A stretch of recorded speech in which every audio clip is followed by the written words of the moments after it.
Big teams are making big moves in the official ACWPC Top 20 National Poll. We'll have that for you coming up. In the meantime, let's take a look at Division 3, where we welcome a new team to the list. Augustana College makes their first appearance this year in a tie with Laverne.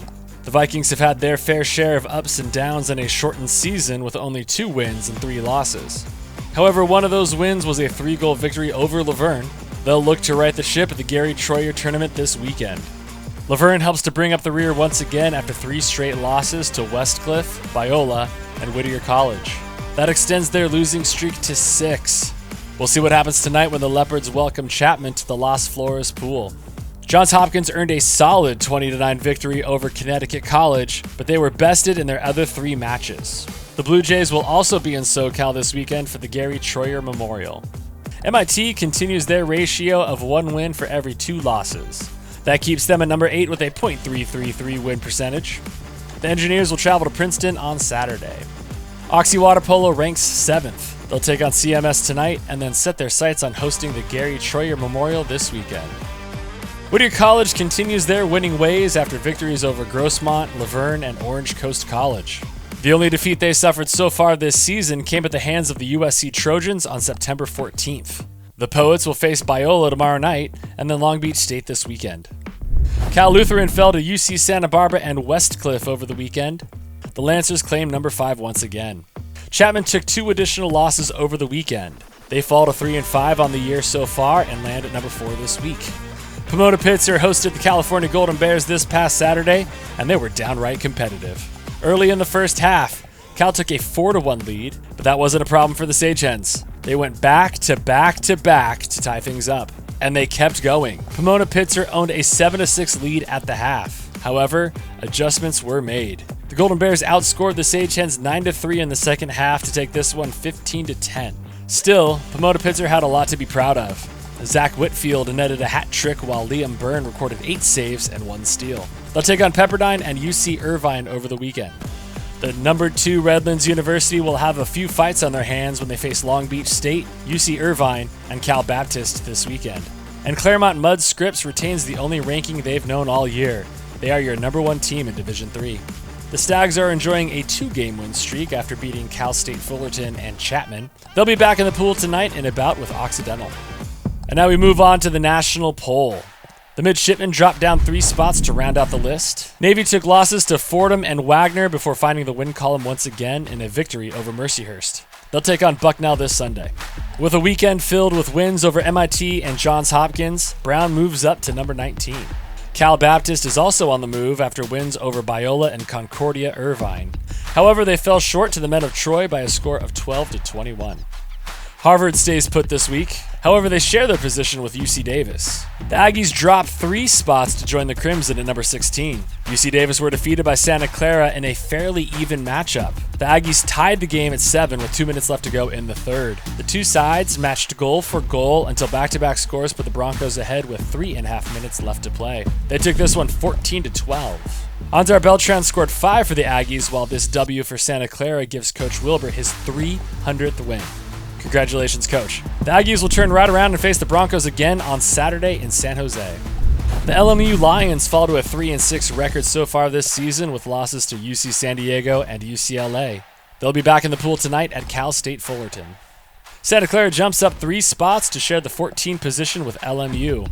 They'll take on UC Davis and UC Santa Barbara this weekend in San Jose. The Tritons looked strong this past week with wins over LMU and Concordia Irvine, and they had things tied up at 4 with UOP at the half of their Saturday matchup. But Pacific ran away with it, picking up the 13-8 victory. Still, UC San Diego broke the 6-game losing streak that was plaguing them for a few weeks. They'll take on Chapman, Fresno Pacific, and Air Force at the Gary Troyer tournament this weekend. UC Santa Barbara stays at number 12 for the 2nd straight week. And everything went as expected for San Jose State over the past few days. However, they dropped down to number 11. Long Beach State split the weekend with a 20-6 win over Air Force and a 12-15 loss to Pepperdine. They will also compete in the Gary Troyer Memorial in a few days. Princeton drops down 2 spots to number 9. The Tigers were largely successful this past week with wins over Iona and Long Island University. However, they took a 9-12 loss to Fordham. And in fairness to Princeton, I don't think Fordham knows how to lose. The Tigers pick it up again this weekend when they host Brown and MIT on Saturday and Harvard on Sunday. California paid a visit to the Anteater Aquatics Complex where the doldrums quickly took hold for the Golden Bears. With 4:43 left to go in the second, Cal was staring at a 6-point deficit, and they never recovered. UC Irvine took this one 13-5. All evidence points to this being a rebuilding year for the Golden Bears. They are still California. They still have a plethora of talent. However, it's going to be a steep climb as they try to turn things around for the second half of the season. And kudos to the Anteaters who were dominant over the defending national champs. They move on to number 7 in our rankings. And who's going to stop Fordham? The Rams continue to their commanding ways over the weekend with a win over Princeton on Friday, and they seem to handle 3 games on a single Saturday without issue. Wins over Navy, GW, and Mercyhurst were enough to launch Fordham up 5 positions to number 6. A perfect 9-0 stretch to open your season lands you at number 5. The Pacific Tigers defeated UC San Diego over the weekend. They'll see San Jose State and Long Beach State in the coming days. Number 4, Pepperdine. It was another giveaway weekend in Malibu, and we keep missing it. They gave out rally towels and retro fan flags. If you got your hands on one of these beauties, let us know. We'd love to see what the Waves are cooking. Pepperdine defeated Long Beach State by 3 on Saturday and then took a 3-goal loss to the Stanford Cardinal on Sunday. They'll also be at the Gary Troyer tournament this weekend. Stanford comes in at number 3. The Cardinal made the first of 2 consecutive trips to SoCal and came home with a couple of wins. Stanford saw UC Irvine on Saturday where they made quick work of the Anteaters. They found the back of the net 6 times in the first quarter to take a 5-goal lead that would not be relinquished. They defeated UCI 15-10. The Cardinal continued their winning ways in Malibu. Riley Pittman went and had himself a game with 6 goals on the day. He finished the weekend with 10 goals and 2 assists.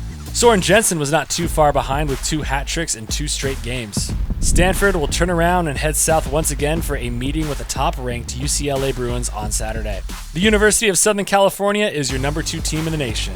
The men of Troy made some noise with a 21-12 victory over Cal Baptist. Then they enjoyed a quiet weekend. However, it might be the calm before the storm. USC will welcome Cal on Saturday and Stanford on Sunday. Dominance reigns in Westwood as UCLA takes the top spot once again. The Bruins hosted 3 matches over the weekend and took all of them in impressive fashion. However, this team will run the gauntlet over the next few weeks with bouts against Stanford, Cal, Pepperdine, Princeton, and USC. It's getting real, folks. This is Water Polo in October. Hey, be sure to like, subscribe, and do whatever you need to do to stay up to date with all things Water Polo Nation. We're just getting started over here, so stay tuned.